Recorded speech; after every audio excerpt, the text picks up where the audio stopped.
Team, welcome to this first edition, this free edition of the Mops and Mo's Coaches Corner, which effectively is going to become a place where we can dive a little bit deeper into some of the training concepts that we talk about on the podcast, on the website, on Discord.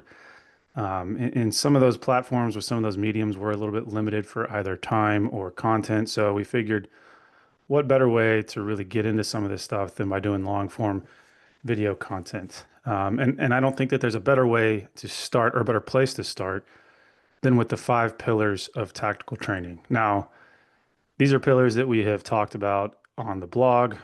We've talked about them in bits and pieces, I think, on the podcast. But for the first time, really, I wanted to lay all of these out for you guys and not dive too deep into any particular pillar. We'll save that for future videos, but to give you just a broad overview of one, how we got here, and then two, what each one of these pillars kind of looks like from a 10,000 foot perspective. So before we kick off on the five pillars themselves, I think that it's important to have a quick conversation around how we think and lay the foundation for how we got to these pillars in the first place. So from kind of a broad standpoint, there's two ways to go about problem solving. The first is thinking by analogy, and then the second is thinking by first principles. Thinking by analogy is what most of us do on a daily basis with pretty much any problem that we're confronted with. And an easy example is to think about picking up a coffee mug each morning. You don't necessarily go through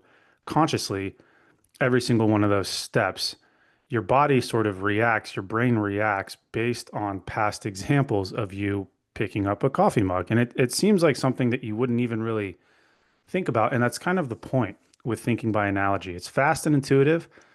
It relies on pattern recognition. And then there's a lot of inherent assumptions. In our coffee mug example, the inherent assumption is that the way that you do this today is going to be the exact same way that you did it yesterday, and so on and so on.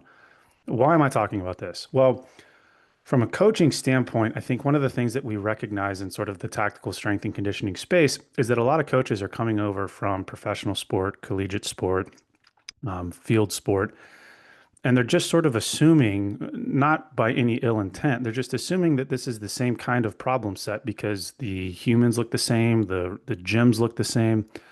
So what might have worked in basketball, for example, or football will surely work in the tactical setting. And quite frankly, this is where we see a lot of the tactical strength and conditioning certification principles pop up, where we basically are taking traditional strength and conditioning, very linear, very predictable, very forward forecasting, and we're applying those to this setting and wondering why we're falling short. So that's where thinking by first principles kicks in, which is an approach that we use to really break down a problem to its base fundamentals. And then once we have those fundamentals, we slowly kind of reason our way back up to arrive at what we think is a possible solution. And in doing so, we challenge a lot of the assumptions that may exist in the first place. So instead of, for example, thinking, hey, we're just dealing with football players in camouflage, we actually break that down completely, establish what we know to be fundamentally true, and then work our way back up to a solution. The downside to first principles thinking, I suppose, is that it does take time. It does require some critical thinking skills, but on the upside, it enables a lot of innovation. And that innovation is sort of what brings us here today to talk through these five pillars. So, what are those first principles? I should say this at the beginning that these first principles that I've kind of established for myself are based on my own observations, my own experiences, but I would argue that a lot of these would resonate kind of across the board, regardless of where you sit within this ecosystem. Your ordering might look different. You may have some of these that are unique to you. You may adjust some things, but by and large, I would argue that these are pretty standard across the board. And in no particular order, we'll just go top to bottom. First and foremost, schedules are unpredictable. We all know this to be true. We have no idea, especially in the special operations space, where the guys are going to be next Tuesday or 3 weekends from now. They may have to quickly deploy to respond to some sort of like geopolitical situation.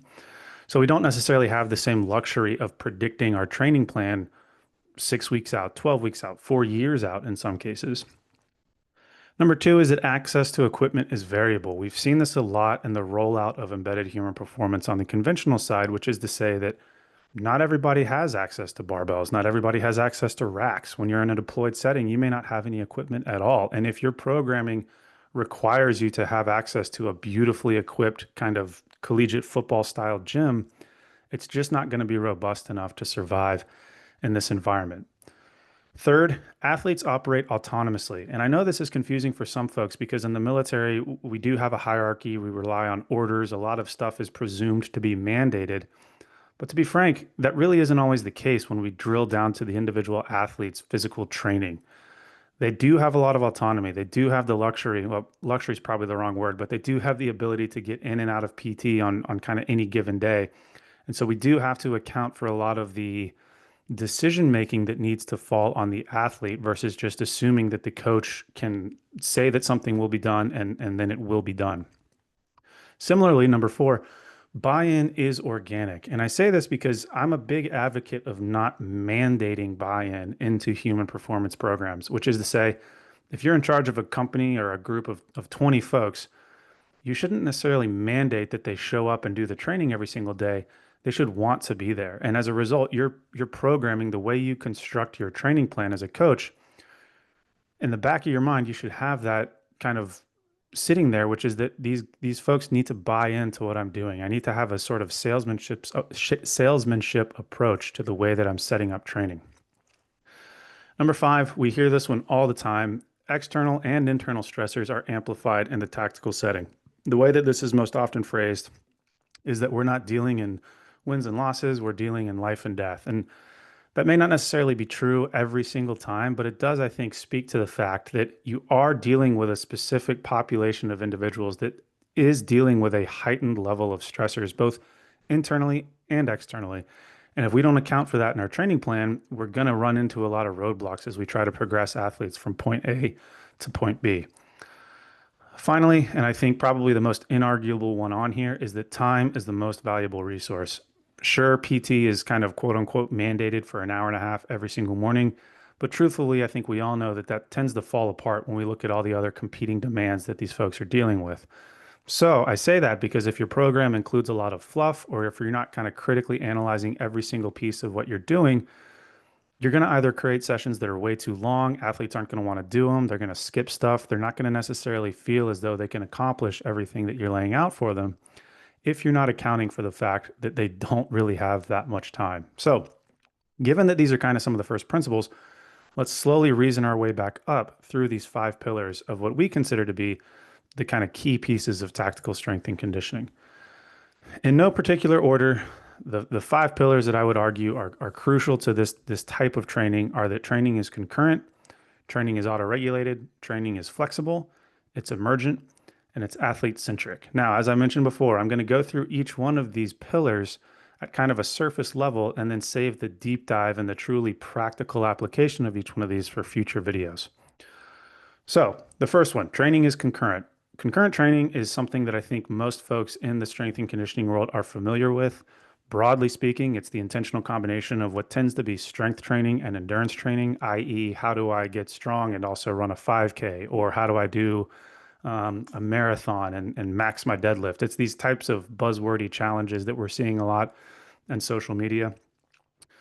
The way that I approach concurrent training in this setting is by consolidating stressors across a phase. Now, without really diving deep into this, it's going to sound a little bit confusing, but effectively, my mindset when I'm going to create a training plan is that the body doesn't really differentiate between movements like a squat and a sprint. Instead, what it's thinking about is muscle tension and bioenergetics. And again, bear with me because I know that this may not make a lot of sense at a surface level, but when we think about like stressors, i.e., high intensity, low volume, and low intensity, high volume, if we arrange those across a week, regardless of whether it falls into the quote unquote strength or quote unquote endurance bucket, if we arrange those across a week in kind of like categories, we avoid a lot of the traditional roadblocks that are often referred to as the interference effect. So, for example, we might cluster our sprint work and our lower body high intensity strength work around 1 or 2 days so that the athlete sort of experiences all of that stimuli in one bout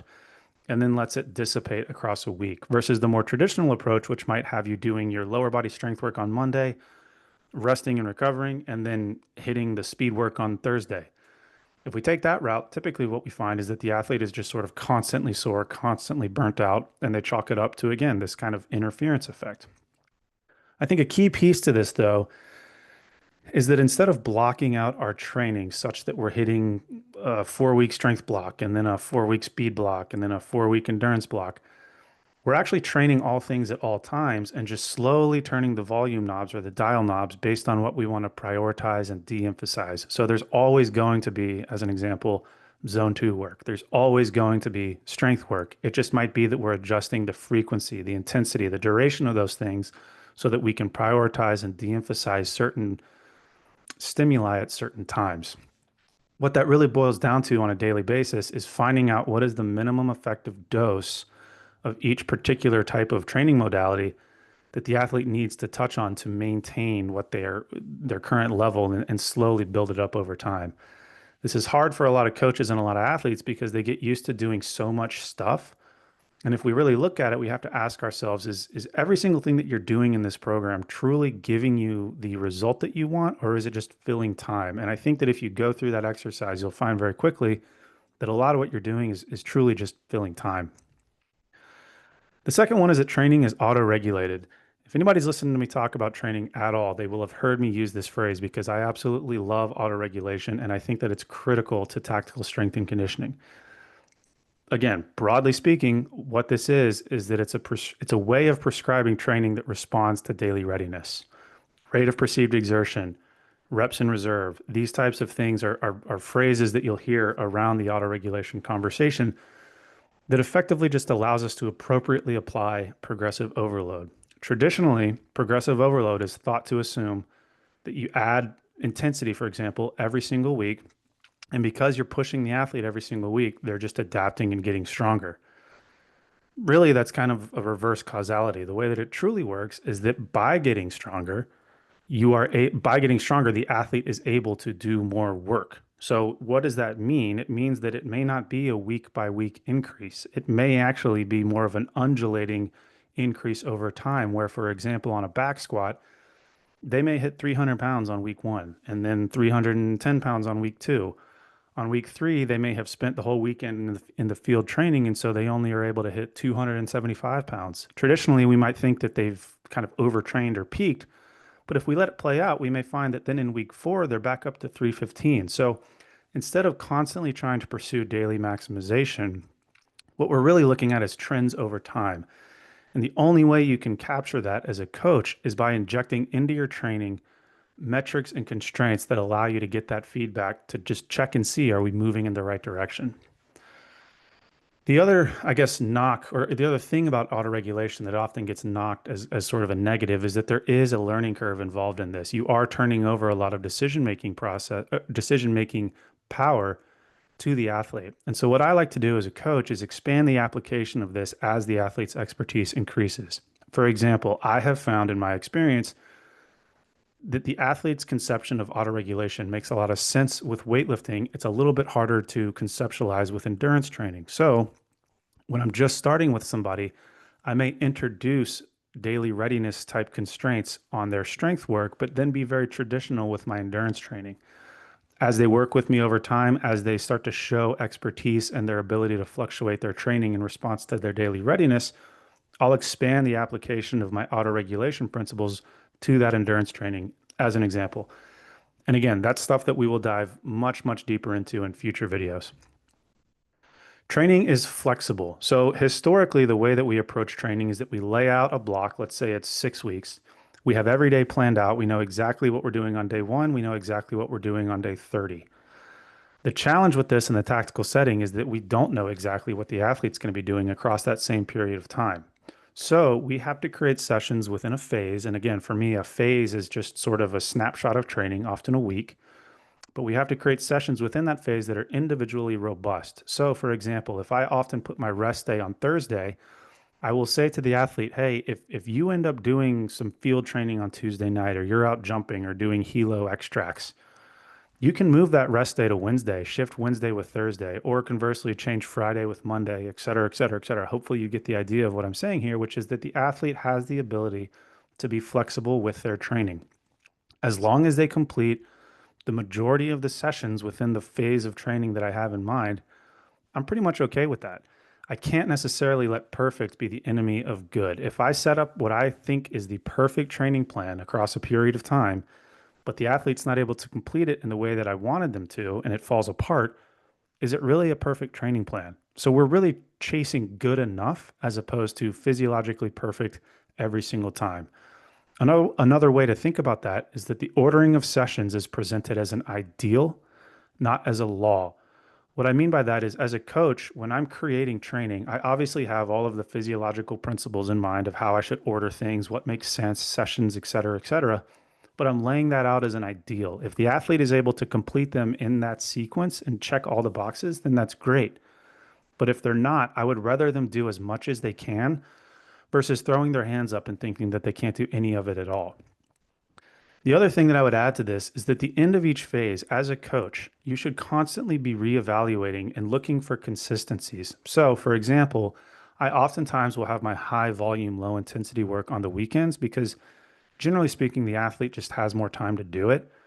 But if their schedule doesn't necessarily work that way, and I see that they're constantly moving that long run from Saturday to Tuesday because it makes sense with their schedule, I'll probably have a conversation with them to say, hey, would you rather me just do that for you and kind of rebuild that phase or rebuild the next phase around what makes sense with your schedule? And generally speaking, they'll say, yeah, absolutely. And then away you go. Training is emergent.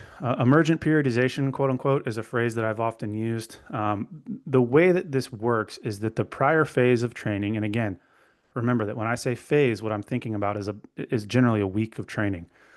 The prior week of training dictates the subsequent week of training. So I'm not laying out 12 weeks, here's day one, here's day 12, here's day 30, here's day 45. I'm laying out 1 week. And then based on how the athlete performs during that week, will dictate what the next week looks like, and the next week, and the next week. A common critique I hear in this approach is that, well, how are you training for anything then? You're just kind of randomly building weeks on top of the other. And that's not necessarily true. I'm still having that conversation with the athlete to understand where the landmarks are on the calendar. And then I'm preempting the direction of training based on those landmarks. I'm not preempting the decision making. So what I mean by that is if I have an event, say the athlete's going to selection in 6 months, I'm not preemptively creating 6 months of training. I'm creating 1 week of training, knowing that in 6 months we have to be able to achieve X, Y, and Z. And as we get closer and closer and closer to that date on the calendar, I'm tightening my constraints. I'm adding in a lot more specificity, and I'm steering the athlete towards, we'll call it D-Day, when they leave for selection. We're still accomplishing things in the exact same way that we might in the sort of traditional model. We're just doing it in a way that responds much more readily and much more subjectively to where the athlete's actually at. The only way you can really do this, in my opinion, is by injecting what we would traditionally think of as testing, injecting that organically into the training to extrapolate information. Again, for example, in a traditional training plan, day one, we would have the athlete do, say, a max back squat or a mile run for time. We would get that number. That number would then inform our prescriptions for the next several weeks, and then we would retest. The issue with that is that if the athlete skips any of those days, misses any of that stuff, whatever, it sort of all falls apart. The entire success or failure of that training plan is predicated on the fact that they're able to test and retest across a broad spectrum of time. When you inject testing organically, you can start to extrapolate information on a daily, weekly, monthly basis and use that to inform the next phase, the next phase, the next phase. Rate of perceived exertion is an awesome example of this. If I have somebody doing 3 sets of 5 on a squat at an RPE of 8, which is to say an 8 out of 10 intensity level, and on week one, they subjectively score that as 300 pounds, as I mentioned earlier, that tells me that on that day, that's their sort of max within those constraints. When they see that same prescription a week later, they're pursuing that same max within those same constraints, and I'm getting feedback that informs me, are they moving in the right direction or are they not? Again, I've said this more than once already. This is a concept that we'll dive deeper into in future training videos, but hopefully the idea itself makes sense. What we're doing 95% of the time is pulling up the floor across all of our performance metrics. We're pursuing all things at all time we're not necessarily trying to maximize any one thing at any given time at the expense of all the others, which is what we would call pushing the ceiling. So we're pulling up the floor across the board the majority of the time. And then when we need to put our foot on the gas as we get closer to selection, in the example I mentioned earlier, that's when we start to push the ceiling with a lot more of our sport specific performance type metrics. The last one, and I would argue probably the most important one, is that training is athlete centric. This is not so much a tangible programming decision as it is more of an existential thought process or theory behind how we set up our training. You've heard me talk about steering the ship a couple of times already. I am of the opinion that in this type of environment, the athlete is the captain of the ship. The coach is just the helmsman. The athlete has to have more of a autonomous decision-making role in the training process, and the coach just makes sure that we're steering ourselves toward what we know we need to accomplish. That's different than the way that we might traditionally do things, which is oftentimes that the athlete comes to talk to the coach, gives them sort of their intake or their debrief. The coach then goes into their magical cave and creates their magical plan and then hands it over to the athlete and tells them to go do it. Oftentimes, as is the case in this setting, that plan then falls apart. The athlete comes back and the coach sort of blames the athlete either consciously or subconsciously saying, well, they just can't handle what I'm giving them. This is kind of the flip side of that. The way that I approach it is that the athlete is the captain. I, as the coach, need to respond to what I know that they need, the direction that I think that they need to go in, and then work within the constraints that they've given me: resources, time, competing demands, etc. You've heard me use the word constraints a lot now.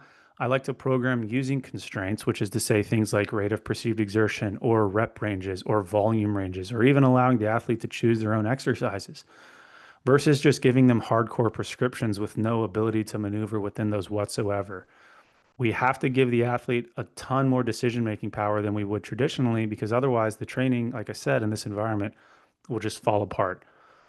This whole idea is predicated on the theory that we're encouraging feedback and cooperation on behalf of the athlete. I will tell you that of all the athletes that I've worked with, this is probably the most shocking thing to them, that I'm asking them to engage with me more than they probably would otherwise. They're used to just getting a plan, doing the plan, and then going off and having success.